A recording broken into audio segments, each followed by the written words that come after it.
નમસ્કાર વિદ્યાર્થી મિત્રો, આજે આપણે અહીં કોમ્યુનિકેશન સ્કિલ્સ જે આજે લગભગ આજના જમાનામાં ખૂબ જ જરૂરી છે તેના વિશે અહીં થોડો અભ્યાસ કરીશું કે why required communication skill. Communication skill શા માટે જરૂરી છે? તો પહેલું છે ઇફેક્ટિવ કોલેબોરેશન. તમે જ્યારે કોઈ બી વર્ક પ્લેસ પર જ્યારે કામ કરો છો, કોઈ જગ્યાએ જ્યાં તમે નોકરી કરો છો ત્યાં તમે એક ટીમવર્ક સાથે સારી રીતે કામ કરી શકો. ઓકે, પછી બિલ્ડિંગ રિલેશનશિપ છે. તમે સારી રીતે કોમ્યુનિકેટ કરી શકતા હશો તો તમે એક સારી રિલેશનશિપ બનાવી શકશો.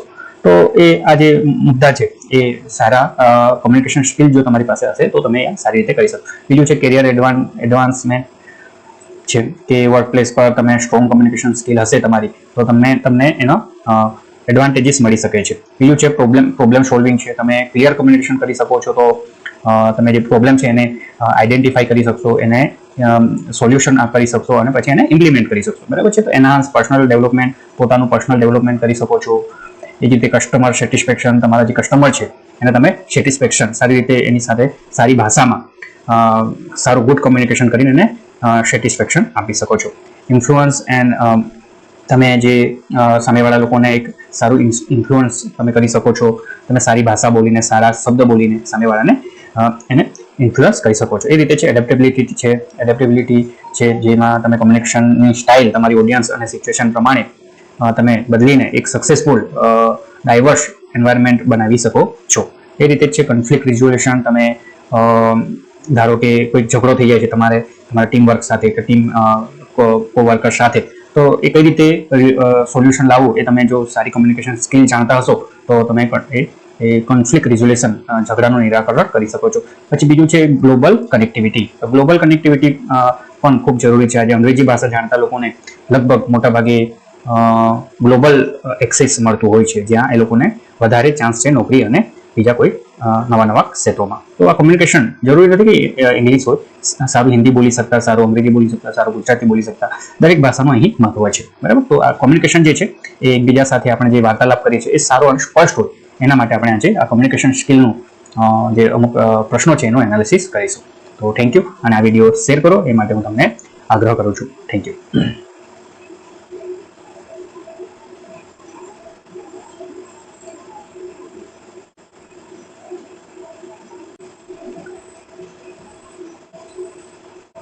તો જોઈએ કોમ્યુનિકેશન સ્કિલ, સંચાર કૌશલ્ય. એની અંદર પ્રથમ પ્રશ્ન કાઇઝેન મીન્સ. કાઇઝેન એટલે શું? કાઇઝેન કા અર્થ શું છે? તો આ જે શબ્દ છે એને આપણે જોઈએ સેલ્ફ ડિસિપ્લિન, આત્માનુશાસન, પ્રિવેન્ટિવ મેન્ટેનન્સ નિરોધક અનુરક્ષણ, શોર્ટિંગ આઉટ સુલઝાના, ઓર કન્ટિન્યુઅસ ઇમ્પ્રુવમેન્ટ નિરંતર સુધાર. તો કાઇઝનનો મિનિંગ શું થાય છે? તો એનો સાચો જવાબ છે continuous improvement. Okay, continuous improvement નિરંતર પોતાની જાતને સતત સુધારતી રહેવાની, સતત એને એક સ્ટેજ પરથી બીજા સ્ટેજ પર, સારા સ્ટેજ પર લઈ જવી, એને શું કહેવામાં આવે છે? કાઇઝનનો અર્થ છે. બરાબર છે, કન્ટિન્યુઅસ ઇમ્પ્રુવમેન્ટ એનો સાચો જવાબ છે. તો અહીં જોઈએ આપણે કાઇઝન જે છે અહીંયા તમે લખેલું છે કન્ટિન્યુઅસ ઇમ્પ્રુવમેન્ટ સાયકલ. બરાબર છે, કે કઈ રીતે તમે પોતાની જાતને કન્ટિન્યુઅસ સતત ઇમ્પ્રુવમેન્ટ આપી શકો છો. એ રીતે છે પ્રોબ્લેમને આઈડેન્ટિફાઈ કરવું. આ સાયકલ છે આખી જેનાથી તમે કાઇઝન પદ્ધતિ છે જેનાથી તમે પોતાની જાતને સતત ઇમ્પ્રુવમેન્ટ તમે લાવી શકો છો. કાઇઝનનો મિનિંગ થાય છે ચેન્જ. કાઈ એટલે ચેન્જ અને જેન એટલે ગુડ. આ જે શબ્દ છે કાઇઝન એ જાપાનીઝ વર્ડ છે. બે જાપાનીઝ વર્ડનો ભેગા કરીને એને બનાવવામાં આવ્યો છે. ચેન્જ ગુડ એટલે હંમેશા સારા માટે હંમેશા ચેન્જ અનુકૂળ થતા રહેવું જોઈએ. આ એનો મતલબ છે કે હંમેશા ઇમ્પ્રુવમેન્ટ પોતાની જાતની અંદર લાવતા રહેવું જોઈએ, પોતાની જાતને અપડેટ રાખવા માટે, પોતાની જાતને સુધારવા માટે. એનો આ મિનિંગ થાય છે. તો ખ્યાલ આવી ગયો હશે તમને. આગળનો પ્રશ્ન જોઈએ. Choose the correct context of the given expression. समूह चर्चा में दिए गए व्यंजक का सही संदर्भ चुने, क्षमा करे में खाली जग्या. जूथ चर्चा એટલે જ્યારે તમે જૂથ ચર્ચા કરતા હો છો, ઘણા બધા 10-15 જણ વ્યક્તિઓ ભેગા મળીને જ્યારે ચર્ચા કરે એને શું કહેવામાં આવે છે? જૂથ ચર્ચા. જૂથ ચર્ચામાં આપેલી અભિવ્યક્તિનો સાચો સંદર્ભ પસંદ કરો. માફ કરશો, હું તમને ખાલી જગ્યા કરીશ. ઇન્ટરપ્ટિંગ, બાધા ડાલના, सहमति जताना, एग्रीइंग, समराइजिंग, एक बिंदु पर जोर देना, एम्फेसाइजिंग अ पॉइंट. बराबर. तो જ્યારે બી તમે કોઈને જૂથ ચર્ચા કરતા હો ત્યારે તમે સામેવાળાને જ્યારે કંઈક કહેવા માંગો છો ત્યારે તમારે આ રીતે વાત કરવા. પહેલા તમારે એને પરમિશન લેવાની હોય. માફ કરજો, હું તમને બાધા ઇન્ટરપ્ટિંગ કરીશું, હું તમને ખલેલ પહોંચાડવા માંગુ છું, બરાબર છે. આ રીતે તમે એને વાત કરી શકો છો અને તમારી પછી તમારો જે ચર્ચા, તમારો જે મત હોય, તમારો જે વ્યૂ પોઈન્ટ તમે એની સામે રજૂ કરી શકો છો, રાઈટ. ડાયરેક્ટ બોલવાનું હોતું નથી જૂથ ચર્ચાની અંદર કે હું બોલીશ પહેલા, મારું સાંભળો, એ રીતે નહીં હોતું. સામેવાળો વ્યક્તિ બોલી લે અથવા કંઈક એના પોઈન્ટમાં તમને કંઈક ખોટું લાગે તો તમે આ રીતે માફ કરજો, હું તમને ખલેલ પહોંચાડીશ, બરાબર છે. એ મારો વ્યૂ આ છે. તો સાચો જવાબ છે बाधा डालना, इंटरप्टिंग. ओके, तो सही जवाब यहाँ option number A. Next question, communication that involve changing information without use of word is called. संचार जिसमें शब्दों के उपयोग के बिना सूचनाओं का आदान प्रदान शामिल है, उसे क्या कहते हैं? संदेशा व्यवहार के जेमा शब्दों उपयोग કર્યા વિના માહિતીની આપલે શામેલ હોય તેને શું કહેવામાં આવે છે? તો verbal communication, pictorial communication, return communication કે પછી નોન વર્બલ કમ્યુનિકેશન. તો સંદેશા વ્યવહાર તમે એકબીજા સાથે વાત કરો છો, એમાં શબ્દોનો ઉપયોગ કરવાનો હોતો નથી, બરાબર છે. તો શબ્દોનો ઉપયોગ આમાં વર્બલમાં તો તમારે બોલવીને જે કોમ્યુનિકેશન કરવું એને વર્બલ કોમ્યુનિકેશન કહેવાય. તો એ તો આવે જ નહીં. પિક્ટોરિયલ ચિત્ર સાથે, ઓકે, સચિત્ર સંચાર. રિટર્ન પણ એમાં બી તમારે કંઈક ને કંઈક તો શબ્દોનો ઉપયોગ કરવાનો થાય. રિટર્ન લખીને એમાં બી શબ્દોનો ઉપયોગ. તો નોન વર્બલ અનકહા સંચાર. તો સાચો જવાબ શું થશે? Non verbal communication. Non verbal કમ્યુનિકેશનની અંદર તમારે શબ્દોનો ઉપયોગ કર્યા વિના માહિતીની આપલે કરવાની હોય છે. તો સાચો જવાબ છે ઓપ્શન નંબર ડી, અનકહા સંચાર, નોન વર્બલ કમ્યુનિકેશન उनका सही जवाब है. તો અહીં તમે જોઈ શકો છો નોન વર્બલ કમ્યુનિકેશન, જેમાં મોટાભાગે બોડી લેંગ્વેજનો ઉપયોગ થતો હોય છે. તમારું જે બોડી લેંગ્વેજ છે, તમારા હાથના એક્સપ્રેશન છે, તમારું એ કોન્ટેક્ટ છે, ફેશિયલ, તમારા જે ફેસના એક્સપ્રેશન છે, એનાથી તમે સામેવાળાને કોમ્યુનિકેશન કરી શકો છો. એ કોન્ટેક્ટ, તમારે આંખના કોન્ટેક્ટથી સામેવાળાને હાજરી કે એને પ્રતિભાવ આપી શકો છો. એ રીતે જે તમારા હાથના ગેસ્ચર છે એનાથી તમે એને સામેવાળાને સિગ્નલ આપી શકો છો, બરાબર છે. તો આ નોન વર્બલ કમ્યુનિકેશન છે જેની અંદર કોઈ શબ્દનો ઉપયોગ થતો નથી. મોટેભાગે eye contact, body language, vocal cues, બરાબર, આ બધી વસ્તુનો ઉપયોગ કરીને તમે નોન વર્બલ કમ્યુનિકેશન કરી શકો છો. તો સાચો જવાબ શું આવશે? Non verbal communication. આગળનો પ્રશ્ન જોઈએ, dedication to a particular work is called. किसी विशेष कार्य के प्रति समर्पण कहलाता है. કોને ચોક્કસ કાર્ય માટે સમર્પણ કહેવામાં આવે છે? પહેલું છે કોન્ફિડન્સ, આત્મવિશ્વાસ, પ્રતિબદ્ધતા, કમિટમેન્ટ, ઇન્ટેલિજન્સ, બુદ્ધિમત્તા, ઇન્ટિગ્રિટી, સત્યનિષ્ઠા. તો ચારમાંથી કયું સાચું હશે? કોઈ ચોક્કસ કાર્ય માટે સમર્પણ. જ્યારે તમે કંઈક ધારો કે તમારે કોઈ પરીક્ષા પાસ કરવી છે, કોઈ સરકારી પરીક્ષા પાસ કરવી છે, તો એના માટે તમારે શું કરવું જોઈએ? કમિટમેન્ટ, બરાબર. પોતાની જાતને શું કરવું જોઈશે? કમિટમેન્ટ આપવું પડશે, બરાબર છે. તો સાચો જવાબ શું આવશે? કમિટમેન્ટ, પ્રતિબદ્ધતા, બરાબર છે. તમારી જાતને કમિટમેન્ટ આપશો કે મારે આ પરીક્ષા પાસ કરવી છે, તો તમે એમાં મહેનત કરશો, એને સમય આપીને એને વાંચવાનું ચાલુ કરશો. તો સાચો जवाब છે क्वेश्चन नंबर 4 का सही जवाब है कमिटमेंट, प्रतिबद्धता. अगला यहाँ एडवांस कमिटमेंट જોઈએ છે. તો promise or agreement to take sum future action. Promise, પોતાની જાતને પ્રોમિસ આપવી અથવા પોતાની જાતને એગ્રીમેન્ટ આપવું કે હું ભવિષ્યમાં આ ગોલ, આ એક્શન હું કરીશ, બરાબર છે. કે મારે આ ગોલ છે, ધારો કે મારે પરીક્ષા પાસ કરવી છે તો હું પરીક્ષા પાસ કરીશ, તો એને શું કહેવામાં આવે છે? કમિટમેન્ટ, બરાબર છે. તો किसी विशेष कार्य के प्रति समर्पण कहलाता है. तो શું આવશે? કમિટમેન્ટ. સાચો જવાબ option number B. Next question, expansion of SMS is. SMS નું ફૂલ ફોર્મ શું છે? एसएमएस का फुल फॉर्म क्या है? Simple message service, short mail service, simple memo service या शॉर्ट मैसेज सर्विस. तो सही जवाब है यहाँ option number D, short message service. Short message service, तो ऑप्शन नंबर डी उनका सही जवाब है. અહીં તમે જોઈ શકો છો શોર્ટ એસએમએસ નું ફૂલ ફોર્મ છે શોર્ટ મેસેજ સર્વિસ, રાઈટ. તો આ જે છે એસએમએસ નું full form. Next question, for smart goal S stand for. Smart ની અંદર એસ ફોર, એસ એટલે શું? સ્માર્ટ નું એક ફૂલ ફોર્મ છે, એમાં એસ નું मीनिंग શું થાય છે? તો लक्ष्य के लिए एस का अर्थ क्या है? सोशल, सामाजिक, साइंटिफिक, स्पेसिफिक કે પછી સ્ટ્રેન્થ. તો આમાંથી કયું સાચું આવશે? સોશિયલ આવશે કે પછી સાયન્ટિફિક આવશે કે સ્પેસિફિક આવશે કે પછી સ્ટ્રેન્થ શક્તિ આવશે? તો સાચો જવાબ શું આવશે? સ્પેસિફિક, બરાબર છે. તો સ્માર્ટ ની અંદર એસ નું मीनिंग શું છે? સ્પેસિફિક. ખાસ યાદ રાખજો, આ પ્રશ્ન ખૂબ જ આઈએમપી છે. તો અહીં અંદર જોઈએ છે એસ ફોર સ્માર્ટ નું આ ફૂલ ફોર્મ છે સ્પેસિફિક, મેજરેબલ. સ્પેસિફિક એટલે કોઈ જે તમે ગોલ નક્કી કરો છો એ સ્પેસિફિક હોવો જોઈએ. મારે આ પરીક્ષા પાસ કરવી છે એટલે કરવી છે, એ સ્પેસિફિક. મેજરેબલ, માપી શકાય એવું, ઓકે. એમ ફોર મેજરેબલ, એ ફોર એચિવેબલ, એચિવ કરી શકાય એવું. રિલેવન્ટ, જે goal should align with your values. તમારા રિલેવન્ટ હોવું જોઈએ કે તમે ધારો કે આ પરીક્ષા પાસ કરવી છે તો એ તમારે રિલેવન્ટ છે. પછી ટાઈમ બેઝ, અમુક સમયની અંદર, મારે 1 વર્ષમાં, 2 વર્ષમાં એ મારે પાસ કરવી છે. ઓકે, તો આનું ફૂલ ફોર્મ યાદ રાખજો. તો અહીં ક્વેશ્ચન નંબર 7 નો સાચો જવાબ છે specific. Next question, gesture biting nails so हावभाव नाखून काटना दिखाता है જ્યારે તમે તમારા મોઢાથી તમારા જે આંગળીના નખ જે છે એ કાપો છો એ શું બતાવે છે? નખ કરડવાનો તમારો હાવભાવ શું બતાવે છે? બોર્ડમ, ઉદાસી, ઇનસિક્યુરિટી, કોન્ફિડન્સ કે ડિફેન્સિવનેસ, બચાવ. ઓકે, ડિફેન્સિવનેસ એટલે બચાવ. ઓકે, કોન્ફિડન્સ બતાવે છે કે પછી બોર્ડમ બતાવે છે? તો સાચો જવાબ શું આવશે? ઇનસિક્યુરિટી, અસુરક્ષા બતાવે છે, ચિંતા. તમે જ્યારે બી કોઈક અજાણતા નાખૂન કાટો છો ત્યારે અવલોકન કરજો કે જે તમે ચિંતામાં હશો, ઇનસિક્યુરિટી ફીલ કરતા હશો ત્યારે તમે તમારા નખ મોઢાથી કરડતા હશો. તો સાચો જવાબ છે ઇનસિક્યુરિટી, असुरक्षा. Option number B question number 1 का सही है.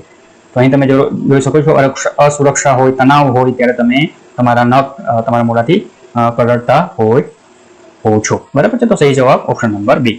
Next question, gesture brisk and erect walking show हावभाव तेज और सीधा चलना, तेज ચાલવું, ઝડપથી ચાલવું અને સીધા થઈને ચાલવું એ શું બતાવે છે? હાવભાવ, તમારો હાવભાવ કે જે તેજ અને ટટ્ટાર ચાલો છો તમે એ શું બતાવે છે? બોર્ડમ, ડિફેન્સિવનેસ, કોન્ફિડન્સ કે પછી ઇનસિક્યુરિટી શું બતાવે છે? તો તમે જે ટટ્ટાર થઈને તેજ સ્પીડમાં ચાલો છો ત્યારે એ શું બતાવે છે? કોન્ફિડન્સ, તમારો આત્મવિશ્વાસ બતાવે છે. ઓકે, તો सही जवाब ऑप्शन नंबर सी. जब आप तेज और सीधा चलते हो तो आपका कॉन्फिडेंस वहां आपको दिखता है. तो सही जवाब है कॉन्फिडेंस, आत्मविश्वास. Okay, next question, gesture brisk erect walk show हावभाव ब्रिक्स इरेक्ट वॉक જ્યારે તમે ટટ્ટાર થઈને ચાલો છો ત્યારે એ શું બતાવે છે? ઝડપી અને ટટ્ટાર થઈને તમે જ્યારે ચાલો છો એ શું બતાવે છે? ઇનસિક્યુરિટી, બોર્ડમ, કોન્ફિડન્સ કે પછી ડિફેન્સિવનેસ. તો શું બતાવે છે? કોન્ફિડન્સ. એ આગલા ક્વેશ્ચનમાં આપણે ચર્ચા કરી ગયા. તો કોન્ફિડન્સ એ તમારો આત્મવિશ્વાસ, જ્યારે તમે ઝડપથી અને ટટ્ટાર થઈને ચાલો છો એ તમારો કોન્ફિડન્સ બતાવે છે. બરાબર, તો સહી જવાબ છે ઓપ્શન નંબર સી. તો અહીં તમે જોઈ શકો છો કે કેવી રીતે જે કોન્ફિડન્સ વ્યક્તિ હોય એ કઈ રીતે ઝડપથી અને ટટ્ટાર ચાલતા હોય છે. Okay, next question, goal are categorize as लक्ष्यों को वर्गीकृत किया गया है. તો કયામાં વર્ગીકૃત લક્ષ્યોને જે તમારા ગોલ છે એને કઈ રીતે વર્ગીકૃત કરવામાં આવેલા છે? Good and bad, inner and outer, instinct and extrinsic, short term and long term. તો તમારા જે ગોલ છે, તમે ધારો કે ગોલ બનાવેલા છે, મારે 12મું ધોરણ પાસ કરવું છે સારા ટકાએ, કે મારે કોલેજ કરવી છે અને મારે કંઈક સારી પરીક્ષા, સરકારી પરીક્ષા પાસ કરવી છે, તો તમે ગોલ બનાવેલા છે. તો એ કેવા ગોલ હોઈ શકે તમારા? સારા કે ખરાબ, ઇનર કે આઉટર? તો સારા એ ગોલ કેવા હોય છે? શોર્ટ ટર્મ અને લોંગ ટર્મ. બરાબર છે, તો અહીં સાચો જવાબ શું છે? Option number D, short term અને લોંગ ટર્મ. અલ્પકાલીન તમારા જે ગોલ હોય છે એ કેવા હોય છે? ટૂંકા ગાળાના અને લાંબા ગાળાના. બરાબર છે, તો અહીં સાચો જવાબ છે option number D. Option number D जो वो सही आंसर है, short term and long term. तो અહીં તમે જોઈ શકો છો long term goals take several years. Long term goal ની અંદર તમે અમુક સમય, અમુક વર્ષ આપો છો, એમાં તમે મોર એમ્બિશિયસ હોય છે, મોર ફ્લેક્સિબલ હોય છે. લાંબા ગાળાના ધ્યેયમાં નવીન ઝુંબેશ અને વ્યૂહરચનાઓ ચલાવવા માટે ડિજિટલ માર્કેટિંગમાં આ ઉદાહરણ છે. કુશળતાનો લાભ લઈ આગામી 7 વર્ષમાં વૈશ્વિક ટેક કંપની માટે માર્કેટિંગ ડિરેક્ટર બનવું એ તમારો લાંબા ગાળાનો ધ્યેય છે. અને ટૂંકા ગાળાનો ધ્યેય શું છે? Take anywhere from the few days, થોડા ઘણા દિવસમાં અથવા એકાદ વર્ષમાં તમે કમ્પ્લીટ કરી શકો. અને શોર્ટ ટર્મ ગોલ કહેવામાં આવે છે. Are less ambitious, are more specific, leaving little room for flexibility. ટૂંકા ગાળાના ધ્યેયનું ઉદાહરણ શું છે? કારકિર્દી કૌશલ્ય અને નોકરીની સંભાવનાઓને વધારવા માટે આગામી 6 મહિનામાં ડિજિટલ માર્કેટિંગમાં પ્રમાણપત્રનો કોર્સ પૂરો કરવો. 6 મહિનાની અંદર કે વર્ષની અંદર તમે જે કંઈ સર્ટિફિકેટ કોર્સ કરો છો, ઉદાહરણ તરીકે, તો એને શોર્ટ ટર્મ ગોલ કહેવાય. અને એ જ શોર્ટ ટર્મ લોંગ ટર્મ ગોલની અંદર તમે એક માર્કેટિંગ ડિરેક્ટર બનો 7 વર્ષ 10 વર્ષની અંદર, એ તમારો લોંગ ટર્મ ગોલ કહેવામાં આવે છે. તો ખ્યાલ આવી ગયો છે લોંગ ટર્મ ગોલ અને શોર્ટ ટર્મ ગોલ વિશે. Next question, in face to face communication body language account for. आमने सामने संचार में बॉडी लैंग्वेज होता है. સામ સામે તમે જ્યારે વાતચીત કરો છો ત્યારે બોડી લેંગ્વેજ કેટલા ટકા જવાબદાર હોય છે? 7%, 38%, 55% કે પછી 100%? તો અહીં સાચો જવાબ છે 55%. ઓકે, તો સही जवाब है option number C, 55% body language जवाबदार होता है. ओके, तो ऑप्शन नंबर सी उनका सही आंसर. અહીંયા તમે અહીં જોઈ શકો છો કે 55% બોડી લેંગ્વેજીસ તમે ત્યારે સામસામે વાત કરતા હોવ છો ત્યારે 55% તમારી બોડી લેંગ્વેજ એ કોમ્યુનિકેશન માટે જવાબદાર હોય છે. બરાબર છે, તો સાચો જવાબ છે option number C. Next question, intrinsic motivation is. આંતરિક પ્રેરણા, ઇન્ટ્રિન્સિક એટલે આંતરિક પ્રેરણા છે. આંતરિક પ્રેરણા કેવી હોય છે? તો શોર્ટ લીવ, અલ્પકાલીન, दीर्घकालीन लांबा समय सुधी चाले एवी, फॉर मनी और रिवॉर्ड पैसा या इनाम के लिए, अथवा सामाजिक स्वीकृति प्राप्त करवा माटे समाजनी स्वीकृति प्राप्त करवा माटेनी होय छे। तो आंतरिक प्रेरणा जे तमारी अंदरथी आवे छे, बराबर छे। धारो के मारे ओलम्पिक में गोल्ड मेडल लेवो छे, ए तमारी आंतरिक प्रेरणा छे। एना माटे तमे कंईक प्रेक्टिस करशो, जे रमतमां तमारे गोल्ड मेडल लेवो छे ए रीते तमे प्रेक्टिस करशो, एनी साथे सखत प्रेक्टिस करीने आगळ जशो, ए तमारी आंतरिक प्रेरणा छे। ए तमे कोईक समाज माटे के लोको माटे नथी करता, ए तमारी पोतानी आंतरिक प्रेरणा छे, जेने આપણે ઇન્ટ્રિન્સિક મોટિવેશન કહીએ છીએ। અને કેવું હોય છે? દીર્ઘકાલીન હોય છે, લોંગ લાસ્ટિંગ। જ્યારે તમે અંદરથી પ્રેરણા આવે એ કેવી હોય છે? Long lasting. એના માટે કોઈને કોઈ પરિબળની જરૂર હોતી નથી, બરાબર છે। તો સાચો જવાબ છે ઓપ્શન નંબર બી, દીર્ઘકાલીન લાંબા સમય સુધી ચાલે છે। આંતરિક પ્રેરણા હોય છે એ લાંબા સમય સુધી ચાલતી હોય છે। જ્યારે બાહ્ય પ્રેરણા છે, કોઈના દ્વારા તમે મોટિવેટ થાઓ, કે કોઈ કે તમને કોઈ વ્યક્તિ એવું કહે કે તમારા फ्रेंड्स के तमारा माता पिता के तमारे आज करवानो छे, आज सारू छे, तो ए तमे मोटिवेट थई जाओ छो, पण पछी ए प्रेरणा तमारी लांबी चालती नथी, केम के बाह्य प्रेरणा छे, बराबर छे, आंतरिक प्रेरणा नथी। तो साचो जवाब छे option number B, long lasting, दीर्घकालीन लांबा समय सुधी चाले छे। ऑप्शन नंबर बी साचा सही जवाब है। અહીં તમે જોઈ શકો છો બાહ્ય પ્રેરણા એક્સટ્રિન્સિક મોટિવેશન, જે એવોર્ડ માટે જે ફૂટબોલ રમે છે એને એવોર્ડ જીતવો છે એટલા માટે ફૂટબોલ રમે છે। આ જે વ્યક્તિ છે ઇન્સ્ટિંક્ટ આંતરિક પ્રેરણા છે, એને ફક્ત રમત રમવી છે, આનંદ લેવો છે, activity for own sake and personal reward, પોતાના પર્સનલ માટે, પોતાની જિંદગી માટે, પોતાના પર્સનલ રિવોર્ડ માટે એ રમે છે, આંતરિક પ્રેરણા છે, બરાબર। ફક્ત મોજ માટે, આનંદ માટે રમે છે, એને શું કહેવાય છે? આંતરિક પ્રેરણા। Next question, listening to song only to derive pleasure come under, केवल आनंद प्राप्त करने के लिए गाना सुनना इसके अंतर्गत आता है, मात्र आनंद खातर गीतों सांभळवा ए अंतर्गत आवे छे। तो critical listening, therapeutic listening, appreciative listening, comprehensive listening. तो उनका सही जवाब कौन सा होगा? एप्रिशिएटिव लिसनिंग, सराहनीय सुनना। ओके, तो सही जवाब है क्वेश्चन नंबर 15 का एप्रिशिएटिव लिसनिंग। सही जवाब है एप्रिशिएटिव लिसनिंग, सराहनीय सुनना। ओके, तो ऑप्शन नंबर सी उनका सही जवाब है एप्रिशिएटिव लिसनिंग, एनो साचो जवाब छे। અહીં તમે જોઈ શકો છો 5 ટાઈપ્સ ઓફ 5 પ્રકારના લિસનિંગના જે છે એ 5 પ્રકારો છે। એક છે discriminative listening, comprehensive listening, empathic listening, analytical listening અને એપ્રિશિએટિવ लिसनिंग। અહીં અંદર તમે આપણે આ પ્રશ્નનો જવાબ આવે છે કે આનંદ પ્રાપ્ત કરવા માટે તમે જે સાંભળો છો એ શું છે? એપ્રિશિએટિવ लिसनिंग, બરાબર છે। तो next question, motivation is categorise into, motivation प्रेरणा श्रेणियों में है। मोटिवेशन ने કેટલી કેટેગરીમાં તમે રાખી શકો છો? કઈ કેટેગરીમાં રાખો છો મોટિવેશન ને? તો ઇન્સ્ટિંક્ટ के एक्सट्रीम्स, आंतरिक के बाह्य, अच्छा और बुरा, भीतरी और बाहरी, inner and outer, high and low, ऊंचा और नीचा। तो मोटिवेशन केवुं होय छे? केवुं होय छे के आंतरिक अने बाह्य होई शके छे। साचो जवाब शुं छे? Intrinsic and extrinsic. Okay, motivation त्यां तो पोतानी अंदरथी आवे मोटिवेशन होय, त्याथी कोई आपणे मोटिवेट करे बाहरथी, तो ए बाहरथी छे। ओके, तो सही जवाब है ऑप्शन नंबर ए, आंतरिक और बाह्य। तो क्वेश्चन नंबर 16 का ऑप्शन नंबर ए सही जवाब। અહીં તમે જોઈ શકો છો ઇન્ટ્રિન્સિક મોટિવેશન અને એક્સટ્રિન્સિક મોટિવેશન ની અંદર ઇન્ટ્રિન્સિક એટીટ્યુડ મોટિવેશન છે, જે અંદરથી આવે છે, કોમ્પિટન્સ मोटिवेशन, अचीवमेंट। तो क्वेश्चन नंबर 16 में जो सही जवाब है option number A, intrinsic motivation अथवा एक्सट्रिन्सिक मोटिवेशन। इंट्रिन्सिक मोटिवेशन है ये तमारी प्रेरणा है, तमारी अंदरथी आवे छे, જ્યારે एक्सट्रिन्सिक मोटिवेशन है जे फियर, तमारा डरथी आवे छे। इंसेंटिव, તમે કંઈક ફાયદા માટે તમે મોટિવેટ થતા હો। સોશિયલ મોટિવેશન હોય છે, સમાજને લીધે તમે મોટિવેટ થતા હોય છે। પછી પાવર માટે, સત્તા મેળવવા માટે તમે મોટિવેટ થતા હો છો। આઈડેન્ટિફાઈડ મોટિવેશન છે, કોઈક ઓળખ માટે તમે મોટિવેટ થતા હો છો। તો આ બાહ્ય પ્રેરણા છે જે વધારે ટકતી નથી, જે ટૂંકા ગાળાની મોટિવેશનો છે અને એ પછી લાંબા ગાળે એનાથી તમે કંટાળી જાઓ છો। તો question number 16, question number 17, noise, physical discomfort of hotness और कोल्डनेस कम अंडर, शोर, गर्मी या ठंडक शारीरिक परेशानी के अंतर्गत आता है। घोंघाट, गर्मी अथवा ठंडक में शारीरिक अगवड़ता शेमा आवे छे? तो कल्चर बेरियर में आवे छे, लैंग्वेज बेरियर में आवे छे, परसेप्शन बेरियर में आवे छे के पछी एनवायरमेंट बेरियर में आवे छे? तो तमे जोता हशो घोंघाट छे, गर्मी छे, ठंडक छे, बराबर छे। आ बधी वस्तु शुं होय छे? वातावरण में, अपने एनवायरमेंट में आवे छे, बराबर ने? तो साचो जवाब शुं आवशे? Option number D, environment barrier, पर्यावरण बाधा, पर्यावरणनी બેરિયરમાં આ વસ્તુ આવે છે. તો સાચો જવાબ છે ઓપ્શન નંબર ડી. તો અહીં તમે જોઈ શકો છો નોઇઝ પોલ્યુશન થાય છે ફેક્ટરીથી, આપણા જે વાહનો છે એના દ્વારા, મોટા અવાજથી તમે જ્યારે કંઈક વગાડો છો, બરાબર છે, તો બધા નોઇઝ પોલ્યુશન છે. પછી આ કોલ્ડનેસ છે, વધુ પડતો બરફ પડવો, બરાબર છે, ગરમી પડવી, વધુ પડતી ગરમી પડવી, રાઈટ છે, એનાથી આપણે સરખી રીતે કામ નથી કરી શકતા, આપણું મગજ નથી ચાલતું, તણાવ પેદા થાય છે. આ બધી વસ્તુ તમારે આ પર્યાવરણીય બાધા તરીકે ઓળખાય છે. તો next question number 19. The study of right and wrong in human endeavours is called. તો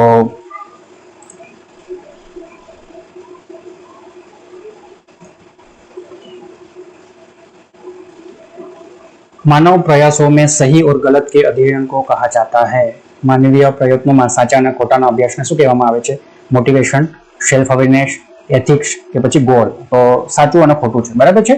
તો એ અભ્યાસ કરીએ છીએ આપણે માનવ પ્રયત્નોમાં, તેને શું કહેવામાં આવે છે? એથિક્સ. સાચો જવાબ શું આવશે? Ethics, right. तो सही जवाब है एथिक्स, आचार और विचार. तो यहाँ आप देख सकते हो moral subjective ethics notes right अथवा रॉन्ग, बराबर है. જ્યારે તમે ઇન્ડિવિજ્યુઅલ બિલીવ્સ, તમારો પોતાના ઇન્ડિવિજ્યુઅલ બિલીવ, પોતાના માન્યતા હોય એ રાઈટ અથવા wrong is so for the individual. તમે ઇન્ડિવિજ્યુઅલ હો છો, બરાબર છે. એથિક્સની અંદર તમે ક્યાં તો સાચા હોઈ શકો છો, તમે તમારી નજરે સાચા હો છો અને તમે કોઈના બીજાની નજરે એ જ સિચ્યુએશનમાં ખોટા પણ હોઈ શકો છો, બરાબર. તો એને એથિક્સ કહેવામાં આવે છે. જ્યારે વેલ્યુ જે છે એ બધા માટે સરખી હોય છે. વેલ્યુ એ બધા માટે સરખી હોય છે. જે વેલ્યુ એ મારા માટે સાચી છે તો બીજા માટે પણ એ સાચી જ હોવાની, મારા માટે ખોટી છે તો બીજા માટે પણ ખોટી જ હોવાની છે. જ્યારે એથિક્સ એ દરેક પર્સન ટુ પર્સન બદલાતી હોય છે. તો ક્વેશ્ચન નંબર 19 નો સાચો જવાબ છે ethics. Next question, what is a drawback of role playing? Role playing, જ્યારે તમે નાટક કંઈક કરો છો, બરાબર છે. ભૂમિકા નિભાને મેં ક્યાં કમી હે? ભૂમિકા ભજવવાની ખામી શું છે? તો જ્યારે તમે ભૂમિકા ભજવો છો, નાટક કરો છો સ્કૂલમાં કે કોઈ શેરીમાં નાટક કરો છો, બરાબર છે, અથવા કોઈક મૂવી માટે તમે કોઈક શો માટે તમે નાટક કરો છો, એની ખામી શું છે? બિલ્ડ કોન્ફિડન્સ, આત્મવિશ્વાસ બનાતા હૈ, તમારી અંદર આત્મવિશ્વાસ આવે છે. ડેવલપ લિસનિંગ સ્કિલ, સાંભળવાની કળા તમારી સારી થાય છે. Doesn't provide a real situation, વાસ્તવિક સ્થિતિ પ્રદાન નહીં કરતા, જે રિયલ સિચ્યુએશન છે એ તમને પ્રદાન કરતું નથી. રચનાત્મક સમસ્યા સમાધાન વિકસિત કરતા હૈ. તો આ ત્રણ જે વસ્તુ છે, ઓપ્શન નંબર એ, સી, ઓપ્શન નંબર બી અને ડી, આ વસ્તુ શું થાય છે? ભૂમિકા ભજવવાથી તમારી અંદર ડેવલપ થાય છે આ બધી વસ્તુ. પણ જ્યારે આ જે છે રિયલ સિચ્યુએશન એ નથી કરતું. તમે એક જાતનું નાટક કરો છો જે એકચ્યુઅલી સાચું હોતું નથી, બરાબર છે. રિયલ સિચ્યુએશન હોતું નથી. જ્યારે આપણે જે જીવન છે આપણું એ રિયલ સિચ્યુએશનમાં આવે છે. આપણે હમણાં જીવન જીવી રહ્યા છો એ શું કહેવામાં આવે છે? એને રિયલ સિચ્યુએશન, રાઈટ. તો ઓપ્શન નંબર સી જે છે એનો સાચો જવાબ છે doesn't provide real situation. Okay. તો ભૂમિકા ભજવવાની ખામી શું હોય છે? એ કે જે વાસ્તવિક સ્થિતિ પ્રદાન કરતું નથી, બરાબર, રિયલ સિચ્યુએશનમાં હોતું નથી. અહીં તમે જોઈ શકો છો રોલ પ્લે, જે નાટક ભજવે છે, જે આ જે રોલ પ્લે થાય છે એ રિયલ સિચ્યુએશનમાં થાય છે, પણ એ રિયલ સિચ્યુએશન હોતી નથી. ઓકે, એક જાતનું નાટક હોય છે. Next question, what should come next after selecting the solution in problem solving process? સમસ્યા હલ કરવાની પ્રક્રિયામાં ઉકેલ પસંદ કર્યા પછી આગળ શું આવવું જોઈએ? તમે સમસ્યા હલ કરો છો, એમાં તમે સમસ્યા કઈ રીતે ઉકેલવી એ તમને ખબર પડી ગઈ છે. તો એના પછીનું શું આગળ સ્ટેપ શું હોય છે? તો look four alternate, root cause analysis, identify the problem, implement the solution. હવે તમને ઉકેલ ખબર પડી ગયો છે તો તમારે એને શું કરવું જોઈએ? તો એને ઇમ્પ્લિમેન્ટ કરવું જોઈએ, સમાધાન લાગુ કરવું જોઈએ. જે તમને ઉકેલ ખબર છે એને સમાધાન, એ ઉકેલને લાગુ કરવો જોઈએ. તો સાચો જવાબ શું આવશે? Option number D, implement the solution, સમાધાન લાગુ કરે. ઓકે, તો ઓપ્શન નંબર ડી અહીં સહી है. અહીં તમે જોઈ શકો છો. તો જ્યારે બી તમે પ્રોબ્લેમ હોય છે એને કઈ રીતે સોલ્યુશન, ડિફાઇન ધ પ્રોબ્લેમ, પછી એને બ્રેઇનસ્ટોર્મ કરો, એને વિચારો, પછી કોઈ બી એક સોલ્યુશનને પકડો છે, એને પછી તમારે ઇમ્પ્લિમેન્ટ કરવાનું છે, અને પછી એ સોલ્યુશનનો શું રિઝલ્ટ આવ્યો એનો રિવ્યુ કરવાનું છે, બરાબર. આ રીતે સાયકલ ચાલે છે. આગળનો પ્રશ્ન, which factor helps to motivate people? એવું કયું ફેક્ટર છે જે લોકોને મોટિવેટ કરે છે? તો कौन सा कारक लोगों को प्रेरित करने में मदद करता है? કયું પરિબળ લોકોને પ્રોત્સાહિત કરવામાં મદદ કરે છે? તો lack of focus, lack of confidence, lack of direction, lack of nervousness. તો આમાંથી કયું સાચું છે? લોકોને પ્રોત્સાહિત કરવામાં કયું પરિબળ મદદ કરે છે? તો કયું છે? સાચો જવાબ છે અહીં લેક ઓફ નર્વસનેસ, ગભરાહટ કી કમી. આ બધા જે છે આ પરિબળો એ તમને મોટિવેટ કરવામાં પ્રોત્સાહિત કરતા નથી. લેક ઓફ નર્વસનેસ, ગભરાટ की કમી. તમને જ્યારે ગભરાટ ઓછી થાય છે અથવા નથી થતી કોઈ પણ વસ્તુ કરવામાં, બોલવામાં, સ્ટેજ રોલ પ્લે કરવામાં, તો એ શું છે? લેક ઓફ નર્વસનેસ છે, એનાથી તમે પ્રોત્સાહિત થાવ છો, મોટિવેટ થાવ છો. તો સાચો જવાબ છે option number D. Next question, which one is a 3 P's of public speaking. આ 3 P છે પબ્લિક સ્પીકિંગ ના 3 P હોય છે, એમાંથી આ 3 P માંથી પબ્લિક સ્પીકિંગ કા 3 P कौन सा है? તો આમાંથી તમારે શોધવાનું છે 3 P. સાચા 3 P કયા છે? Process, present, practice, prepare, practice, perform, publish, pleasant, perfect, perfection, performance, painstaking. બરાબર છે. તો અહીં આપણને જો વાંચ્યું ના તો બધા જ સાચા લાગે, પણ જો તમે વાંચેલું હોય 3 P કયા છે પબ્લિક સ્પીકિંગના, તો તમને અહીં તરત ખ્યાલ આવી જશે. તો સાચો જવાબ છે અહીં પ્રિપેર, તૈયાર થાવ. ઓકે, તૈયારી કરો, પ્રેક્ટિસ કરો, તૈયારી જે કરી છે એની પ્રેક્ટિસ કરો. ધારો કે તમે કંઈક નિબંધ સ્કૂલમાં બોલવા માંગો છો, એની પહેલા તમે તૈયારી કરો છો, ગૂગલ પરથી એનું મટીરિયલ ડાઉનલોડ કરીને એને તૈયાર કરો છો, પછી એની પ્રેક્ટિસ કરો છો, તમારા મિત્રો સાથે એને ક્લાસરૂમની અંદર પ્રેક્ટિસ કરો છો, અને પછી છેલ્લા દિવસે જ્યારે એને કોઈક ફંક્શન હોય એ દિવસે તમે એને પરફોર્મ કરો છો. તો પ્રિપેર, પ્રેક્ટિસ અને પરફોર્મ એનો આ સાચો જવાબ છે. આ 3 P છે પબ્લિક સ્પીકિંગના. બરાબર છે. તો સહી જવાબ option number B, prepare, practice and perform. તો અહીં તમે જોઈ શકો છો કે પબ્લિક સ્પીકિંગના 3 P નો સામાન્ય રીતે ઉલ્લેખ કરવામાં આવે છે. પબ્લિક સ્પીકિંગના 3 P છે પ્રિપેર, પ્રેક્ટિસ અને પરફોર્મ. તો પહેલા એના પ્રિપેર કરવાનું હોય છે. તમે કંઈ પણ જે હોય છે, ધારો કે તમારે સ્લાઇડ બનાવીને તમારે તમારા જે કસ્ટમર છે, જે તમારા જે ઇન્વેસ્ટર છે એની સામે તમારે પ્રેઝન્ટ થવાનું છે. તમારે શું કરવું પડશે? પહેલા તો એને તૈયાર કરવી પડશે, રાઈટ? તૈયારી કરવી પડશે. બરાબર છે. પછી તમારે પ્રેક્ટિસ કરવી પડશે. તમારા જે પ્રેક્ટિસ, એકવાર તમે તમારું ભાષણ તૈયાર કરી લો પછી તેને ઘણી વખત પ્રેક્ટિસ, અભ્યાસ કરવો જરૂરી છે. પછી તમે એને પ્રદર્શન કરશો, પરફોર્મન્સ કરશો. પછી આ પ્રેક્ષકોની સામે તમારા ભાષણ અથવા પ્રસ્તુતિને વાસ્તવિક ડિલિવરીનો સંદર્ભ આપે છે. તો આ રીતે પ્રિપેર, પ્રેક્ટિસ અને પ્રદર્શન, આ 3 P છે. Next question, which one is a don't in interview etiquette. આમાંથી કયું ઇન્ટરવ્યુ એટિકેટમાં સામેલ થતું નથી? ઇન્ટરવ્યુ શિષ્ટાચારમાં કયું ન કરવું જોઈએ? બી કોન્ફિડન્ટ, કોન્ફિડન્ટ તો હોવું જ જોઈએ તમારી પાસે. ડ્રેસ એપ્રોપ્રિએટ, ડ્રેસ પણ સારો હોવો જોઈએ. પ્રોપર આઈ કોન્ટેક્ટ પણ હોવો જોઈએ. તો આ બધું, આ 3 વસ્તુ તો તમારે ઇન્ટરવ્યુ એટિકેટમાં હોવું જ જોઈએ. તો સાચો જવાબ શું છે? લાઈ about your abilities to get job. તમારે તમારી ક્ષમતાઓ વિશે ખોટું બોલીને તમારે જોબ લેવી જોઈએ. તો આ ઓપ્શન નંબર ડી છે એ અહીં સાચો જવાબ છે. તમારે આવું નથી કરવાનું. બરાબર છે, જ્યારે ઇન્ટરવ્યુમાં જાઓ ત્યારે. ઓકે, તો સહી જવાબ છે option number D, lie about your abilities to get job. Next question, which one is a barrier to speaking. જ્યારે તમે બોલો છો ત્યારે કઈ બાધા હોય છે? બોલવામાં કઈ બાધા, અવરોધ નડે છે તમને? તો પેલું છે poor listening, lack of time, nervousness अथवा डिफिकल्ट टू रीड, पढ़ने के लिए अनिच्छुक, घबराहट, समय की कमी, खराब सुनना. तो आमांथी कई बाधा छे? तो पहेલું છે નર્વસનેસ. જ્યારે બી તમારે કંઈક બોલવાનું થાય, ઇવન તમારા ક્લાસની અંદર તમારે બોલવાનું થાય છે, તમને નર્વસનેસ, ગભરાહટ પેદા થાય છે. બરાબર છે. તો એ સાચો જવાબ છે ઓપ્શન નંબર સી, નર્વસનેસ. આગળનો પ્રશ્ન, which one is a do's in interview etiquette. कौन सा एक साक्षात्कार में, साक्षात्कार એટલે ઇન્ટરવ્યુમાં શિષ્ટાચાર છે? Dress too casually, lie about abilities to get job, be confident, too excessive in gesture, बहुत अधिक हाव भाव.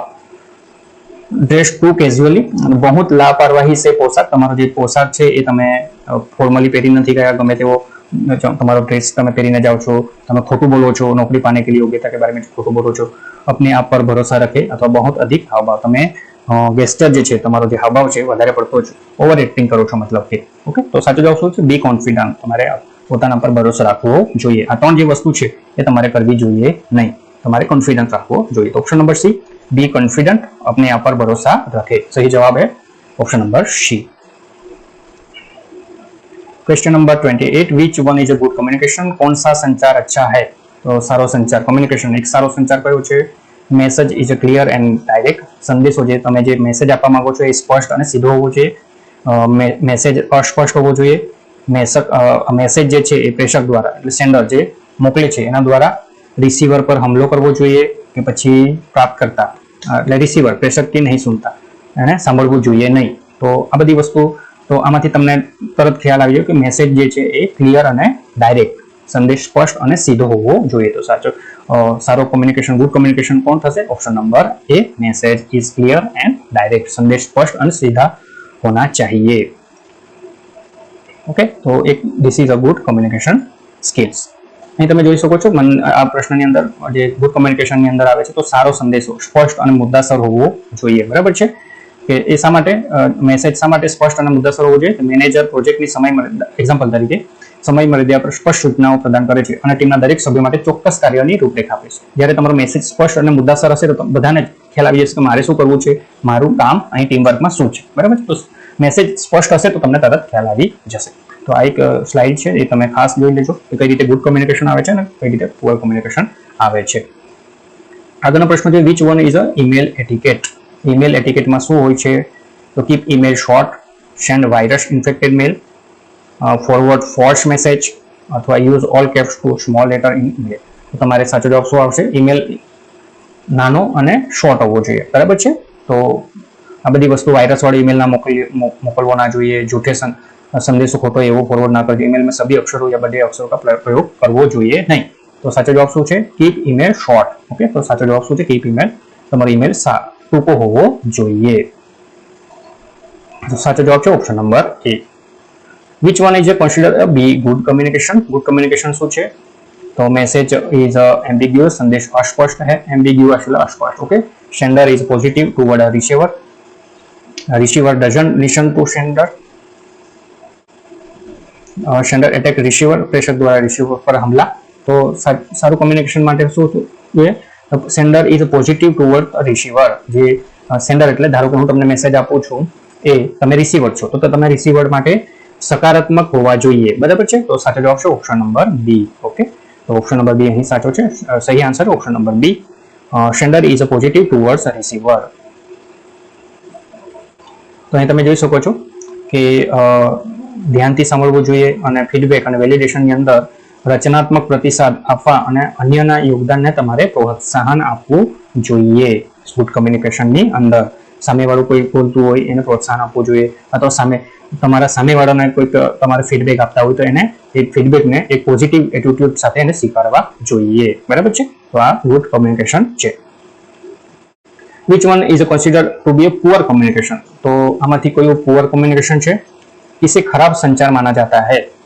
तो मैसेज इज एम्बिग्युअस, संदेश अस्पष्ट है, message is clear and direct, संदेश स्पष्ट और सीधा है, रिसीवर सुनने के लिए खुला है, प्रेषक रिसीवर के प्रति सकारात्मक है.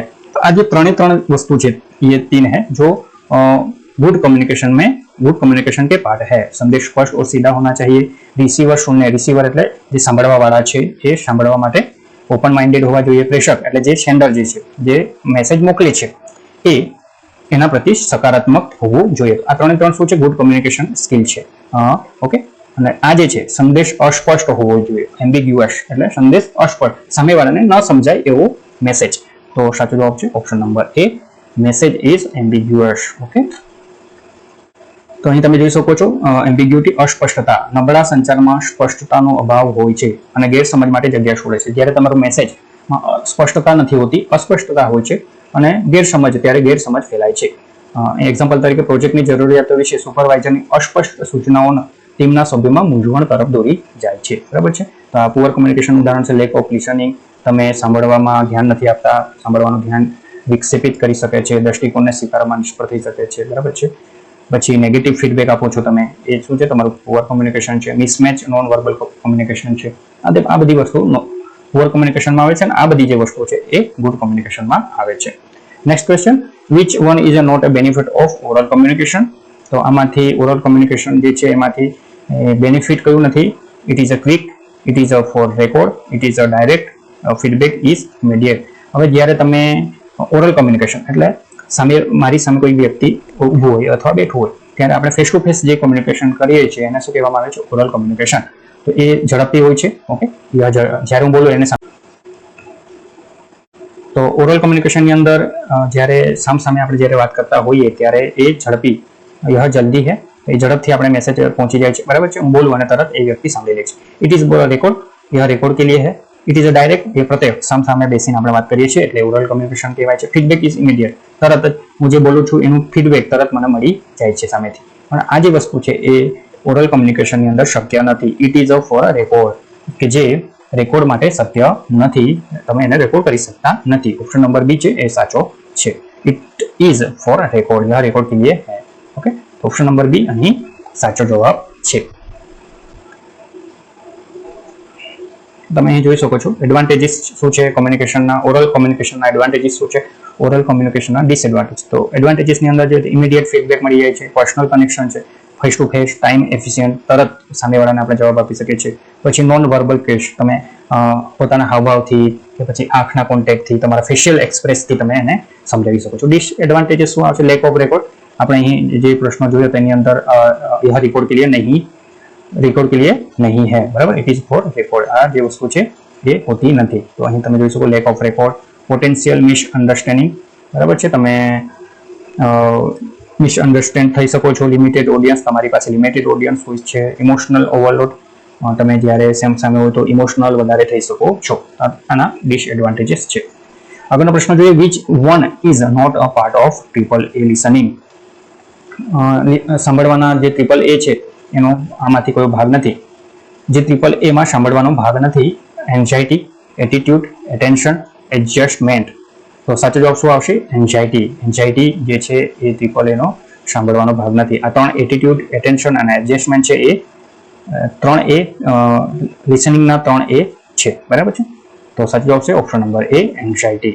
અહીં તમે જોઈ શકો છો triple A listening, attitude, way of thinking, તમે કઈ રીતે વિચારો છો એ તમારો એટીટ્યુડ, તમારું વલણ બતાવે છે. એટેન્શન એટલે તમે ધ્યાનથી સાંભળો છો. Attention, sitting a task to hand in spite of destruction, બરાબર. એટેન્શન, ધ્યાનથી તમે એને સાંભળો છો. એડજસ્ટમેન્ટ, પછી તમે એને એડજસ્ટ કરો છો. એડજસ્ટમેન્ટ, તમે તમારા જે કોઓપરેટ થાવ છો સામેવાળા સાથે. તો આ ત્રણ વસ્તુ છે, એટીટ્યુડ, એટેન્શન અને એડજસ્ટમેન્ટ. એ ટ્રિપલ એ ના લિસનિંગના ટ્રિપલ એ છે, બરાબર છે. એન્ઝાઇટી એમાં નથી આવતો એટલે એનો જવાબ સાચો શું થશે? A. Next question, which one is a not a article. આમાંથી આર્ટિકલ કયું નથી? તો તમને ખબર જ હશે આર્ટિકલ કેટલા હોય છે, એ, એન, ઇન અને ધ. તો આર્ટિકલ કેટલા હોય છે આપણી પાસે? 3, એ, એન અને ધ. આ 3 આર્ટિકલ છે. આમાંથી જે બીજો આ જે છે ઓપ્શન નંબર સી, એ આર્ટિકલ નથી, ઇન, બરાબર છે. સાચો જવાબ છે સી, ઇન. તો સી જે છે એ આર્ટિકલ નથી. અહીં તમે જોઈ શકો છો આર્ટિકલ એ, એન, ધ. જ્યારે એ હોય ત્યારે એ બુક, એ ટેબલ, એ ક્લોક, બરાબર છે, આર્ટિકલ લાગે છે. કોન્સોનેન્ટ, જ્યારે તમે વ્યંજન હોય ત્યારે એ લગાવો છો, અને જ્યારે સ્વર હોય છે આર્ટિકલની અંદર, વોવેલ એટલે સ્વર હોય છે ત્યારે એ, એટલે આ 5 જે સ્વર છે એ થી ચાલુ થતી સ્પેલિંગ, ઈ થી ચાલુ થતી સ્પેલિંગ, આઈ થી, ત્યારે તમે શું લગાવો છો? An. An apple, an elephant, an umbrella, બરાબર છે. તો પછી અહીં તમે એ એપલ ના લગાવી શકો, કેમ કે એ એપલ એ જે છે એ શું છે? વોવેલ છે, સ્વર છે. એટલે સ્વરની સામે શું લાગે છે? એન, બરાબર છે. એ રીતે ધી છે, ધી ની અંદર તમે ધ સન છે. જ્યારે કોઈ પણ વસ્તુ એક જ હોય આખી પૃથ્વી પર, તો જે સૂર્ય છે એક જ છે, તો ધ સન આવી શકે. ધ મૂન આવે છે, ધ ઇન્ટરનેટ આવે છે, બરાબર છે. એ રીતે જે તમે દિશા માટે the west, the east, the north, the south, આ બધી રીતે તમે ધનો ઉપયોગ કરી શકો છો. આ 3 આર્ટિકલ છે જે તમે એનો ઉપયોગ કરીને આ જે છે આર્ટિકલ એ થોડું અહીં સ્લાઇડની અંદર સમજી શકો છો. આગળનો પ્રશ્ન, which one is a not a essential characteristic to achieve success. સફળતા મેળવવા માટે કયું એક આવશ્યક લક્ષણ નથી? કમિટમેન્ટ, ઇન્ટિગ્રિટી, કોન્ફિડન્સ અને એથિકલ વર્ક. આ 3 વસ્તુ તો કમિટમેન્ટ તમારે સફળતા મેળવવામાં જોઈએ છે. ઓકે, પોતાની જાત સાથે કમિટમેન્ટ કરો છો કે મારે 5 વર્ષમાં મારે અહીં સુધી જવું છે, મારે મેનેજર થવું છે. ઇન્ટિગ્રિટી, અખંડતા, મારે એને કરવું જ છે, મારે મેનેજર બનવું જ છે. બરાબર. કોન્ફિડન્સ, આત્મવિશ્વાસ, હું બનીને બતાવીશ, મને વિશ્વાસ છે. ઓકે, આ 3 વસ્તુ તો આવશ્યક છે, તો નથી, આવશ્યક નથી એવું કોણ છે? અનએથિકલ વર્ક, અનૈતિક કાર્ય, એ જે છે એ તમારું સફળતા મેળવવા માટે આવશ્યક લક્ષણ નથી. Okay, next question, which one is a not the outcome to positive attitude. કયું સકારાત્મક વલણનું પરિણામ નથી? એન્થ્યુઝિઝમ એટલે જોશ, તમારે જ્યારે જોશ સાથે કામ કરો છો. Creativity, boredom, problem solving. તો સકારાત્મક દ્રષ્ટિકોણમાં જોશ બી આવે છે, સર્જનાત્મકતા, ક્રિએટિવિટી બી આવે છે, એન્થ્યુઝિઝમ બી આવે છે, અને પ્રોબ્લેમ સોલ્વિંગ એટીટ્યુડ પણ આવે છે. પણ જે બોર્ડમ છે એ નથી આવતું, બરાબર છે. ઉદાસી, બરાબર છે. તમે કોઈ કામ કરવામાં તમને કંટાળો આવે, ઉદાસ હો છો, બોર્ડમ હો છો, કંટાળો આવે, તો એ વસ્તુ તમારે સકારાત્મક દ્રષ્ટિકોણ નથી એવું કહેવામાં આવે છે. તો સાચો જવાબ છે બોર્ડમ, ઉદાસી. ઓકે, તો સાચો જવાબ option number C. Next question, which one is the latest and effective means of modern communication? તો આધુનિક સંદેશા વ્યવહારનું નવીનતમ અને અસરકારક માધ્યમ કયું છે? ફેક્સ, પોસ્ટલ મેલ, ઇલેક્ટ્રોનિક મેલ કે પછી મેસેજ થ્રુ ટીવી? તો સાચો જવાબ શું છે? ઇલેક્ટ્રોનિક મેલ. આ બધાથી મેલ તમે કરી શકો છો, મેસેજ મોકલી શકો છો, પણ આ સૌથી નવું અને અસરકારક, નવીનતમ અસરકારક હોય તો ઇલેક્ટ્રોનિક ઈમેલ છે. બરાબર છે, ઇલેક્ટ્રોનિક મેલ. આનું આખું નામ શું? જો ટૂંકું કહેવા જઈએ તો ઈમેલ. ઈમેલનું આખું નામ છે ઇલેક્ટ્રોનિક મેલ. સાચો જવાબ છે ઓપ્શન નંબર સી. બરાબર છે.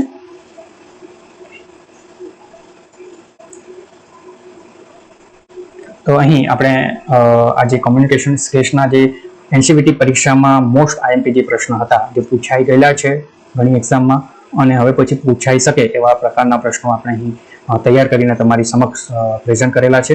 તો આવા પ્રશ્નો ખૂબ ધ્યાનથી, અને મેન તો જે પ્રશ્નો છે એને ફર્સ્ટ પહેલા સમજી લો, પ્રશ્ન શું કહેવા માંગે છે. જો પ્રશ્ન તમે સારી રીતે સમજી જશો એના જવાબ તમને ચોક્કસ આવડી જશે. ઓકે, તો અહીં આ જે વિડીયો છે એને પૂરો કરીએ છીએ, અને હવે પછીનો જે વિડીયો છે એ માટે તમારે આપણી આ જે ચેનલ છે એને સબસ્ક્રાઇબ કરી લો અને બેલ આઇકોન પર ક્લિક કરો, જેથી કરીને નવા અપડેટ થતા વિડીયો તમને તરત મળી જાય. અને આ જે વિડીયો છે એને ખૂબ ખૂબ શેર કરવા તમને નમ્ર વિનંતી છે, મારી નમ્ર અરજ છે. અને best of luck, good luck for your futures. Thank you.